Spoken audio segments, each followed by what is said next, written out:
इंदौर शहर में नकली शराब से लगातार हो रही मौत के बाद अब आबकारी विभाग नींद से जागा है और शहर के ही खातीवाला टैंक इलाके में कार्रवाई करते हुए तकरीबन 150 से अधिक अंग्रेजी शराब और 300 से ज्यादा देसी शराब की बोतल जब्त की है। इनमें उस ब्रांड की शराब की बोतल भी शामिल है जिसमें अब तक 4 लोगों की मौत हो चुकी है। रॉयल स्टैग कंपनी की नकली शराब पीने से ही एरोड्रम क्षेत्र के 4 लोगों की पिछले दिनों मौत हो चुकी है। इस मामले में इंदौर पुलिस पहले अपना पल्ला झाड़कर आबकारी विभाग पर थोप चुकी है। अब जब लगातार नकली शराब से शहर में मौतें हो रही है तो ऐसे में आबकारी विभाग ने भी कार्रवाई की और हेमंत शर्मा नाम के एक व्यक्ति को गिरफ्तार किया है, जिसके पास से पुलिस ने बड़ी मात्रा में अवैध शराब जब्त की है। आबकारी विभाग के सहायक आबकारी अधिकारी राज नारायण सोनी के मुताबिक शराब की जिस तरीके से पैकिंग लग रही है उससे अंदेशा है कि यह नकली शराब हो सकती है और इसके सैंपल इनको लैब टेस्ट के लिए भेजा जा रहा है। फिलहाल जो देसी शराब है उस पर खंडवा जिले में भेजे जाने का लेवल चिपका हुआ है।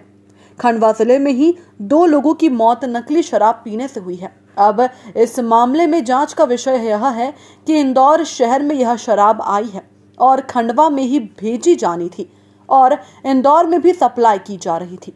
4 लोगों की मौत हो जाने के बाद भी कोई बड़ी कार्रवाई फिलहाल न ही पुलिस विभाग और न ही आबकारी विभाग की ओर से नजर आई है।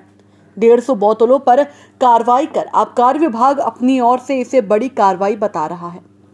लगातार इस पर नजर रखी जा रही थी तो आज हमको इसमें एक सफलता मिली। रॉयल एम्पायर बिल्डिंग में फ्लैट नंबर 102 टैंक से हेमंत शर्मा के घर की तलाशी लेने पर अवैध रूप से स्टॉक किए गए विदेशी मुद्रा जिसमें विभिन्न ब्रांड है जैसे Royal Challenge, Royal Stag, McDowell whisky, McDowell rum, Kingfisher beer, देशी मदरा मसाला, देशी मदरा प्लेन, इस प्रकार सारी इस टाइप की इन्होंने एकत्रित कर रखी थी। तो इनको हमने गिरफ्तार कर लिया और आगे इनसे पूछताछ जारी।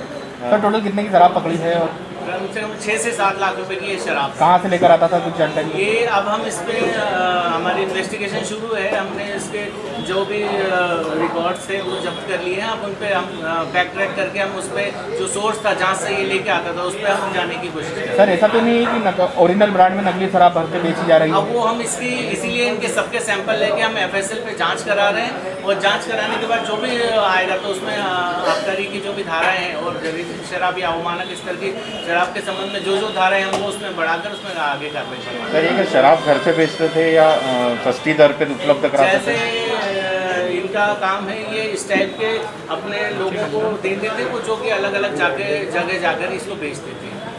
सर और कुछ बताया पूछताछ में, क्योंकि जो आपने ये शराब पकड़ी तो प्रारंभिक तौर पर किसी तरह की कोई जांच पड़ताल की होगी तो कुछ ब्रांड या कहीं की किसी अन्य जगह की या इस तरह से? जैसे अभी प्रारंभिक तौर पर तो हमें देशी मदरा में तो खंडवा जिले से के लिए सप्लाई के लिए जो मदरा होती है उसका वो मिला है। उस आधार पर हम ये मान के चल रहे हैं लगभग उसी स्टाइल में ये कहीं दूसरे जिले से आई होगी। सर कहाँ का लेवल लगा हुआ अभी सामने आया है? जो पहले जो देशी मदरा पर चूँकि उस पर लिखा रहता है कि किस जिले के लिए है ये, तो उसमें खंडवा जिले का उल्लेख किया गया। सर इससे अलावा एक और सवाल था कि इंदौर शहर में जो रॉयल स्टैग की नकली शराब आने की बात कही जा रही है उस पर आप लोगों की तरफ से क्या कहना है, क्योंकि ये कहा जा रहा है कि आबकारी के द्वारा कार्रवाई नहीं की जा रही, इस कारण? देखिए लगातार आबकारी विभाग द्वारा कार्रवाई की जा रही है। इसके पूर्व में भी लगभग 8 से 10 गाड़ियाँ हमने इसी माह में पकड़ी है जिसमें अंग्रेजी शराब भी प्राप्त हुई है। एक विगत 3-4 दिन पहले हमने 100 पेटी देशी शराब जो खंडवा जिले की ओर से आ रही थी। तो इस प्रकार जो हमारे उपलब्ध स्टाफ है उसके माध्यम से जितना हम कर सकते हैं वो कर ही रहे हैं और इससे बेहतर करने की कोशिश करेंगे। इसी के चलते हमें आज ये विदेशी मुद्रा का एक बड़ा रैकेट खुलासा करने का हमारा वो हुआ है। सर शहर में नकली शराब की भी बात सामने आ रही है। ब्रांडेड जो अंग्रेजी शराब जिसमें कभी नकली नहीं होने की उम्मीद रहती थी वो नकली शराब आने की बात कही जा रही है। इसके लिए मैं सभी लोगों से एक अपील भी करना चाहूँगा कि जो भी वैध स्रोत हैं हमारे मदरा दुकानें हैं वहीं से वो चीज़ें खरीदें, क्योंकि यदि इधर उधर से खरीद कर लाएंगे करेंगे तो उसकी गुणवत्ता हमेशा संदिग्ध रहेगी।